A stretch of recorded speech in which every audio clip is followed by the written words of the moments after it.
Super സ്റ്റാറിന്റെ ചിരിപ്പിടാൻ വൈകി, സഹായിയുടെ കരണത്തടിച്ച് വിവാദം. Super സ്റ്റാറിനെ ആരാധകർ എന്നും പ്രശംസ കൊണ്ട് മൂടുകയായിരുന്നു. എന്നാൽ എല്ലാം ഒറ്റ പ്രവൃത്തി കൊണ്ട്, ഒറ്റ നിമിഷം കൊണ്ട് ഇല്ലാതായതായാണ് തെലുങ്കിൽ നിന്ന് വരുന്ന വാർത്ത. വളരെ മോശപ്പെട്ടതായി പോയി. NT രാമറാവുവിന്റെ 6ാമത്തെ മകനാണ് സൂപ്പർ സ്റ്റാർ നന്ദമുരി ബാലകൃഷ്ണ. ഒരു ഷൂട്ടിങ്ങിനെത്തി സംവിധായകനുമായി സംസാരിച്ചു നിൽക്കുന്നതിനിടെ തന്റെ സഹായിയെ അടുത്തേക്ക് വിളിച്ചു. ചെരുപ്പ് അഴിച്ചു മാറ്റാൻ വൈകിയതിൽ പ്രതിഷേധിച്ച് സഹായിയുടെ ചെകിടത്ത് അടിക്കുകയായിരുന്നു ബാലയ്യ എന്ന് ആരാധകർ സ്നേഹത്തോടെ വിളിക്കുന്ന ബാലകൃഷ്ണ. സഹായിയെ അടിച്ച ശേഷവും സംവിധായകനോട് ഒന്നും സംഭവിക്കാത്ത മട്ടിൽ സംസാരിച്ച് നിൽക്കുകയായിരുന്നു. ആൾക്കൂട്ടത്തിൽ നിന്ന് ആരോ മൊബൈൽ ക്യാമറയിൽ പകർത്തിയ ദൃശ്യം വാട്സാപ്പ് വഴിയും FB വഴിയും വൈറലാവുകയായിരുന്നു.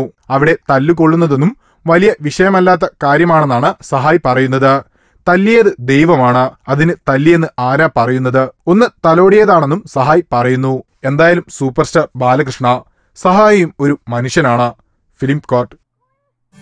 ഞങ്ങളുടെ അഭ്യർത്ഥന മാനിച്ച് സബ്സ്ക്രൈബ് ചെയ്തവർ 1,00,000 കവിഞ്ഞിരിക്കുന്നു. നിങ്ങൾ വൈകിയോ? എങ്കിൽ ഉടൻ സബ്സ്ക്രൈബ് ചെയ്യൂ.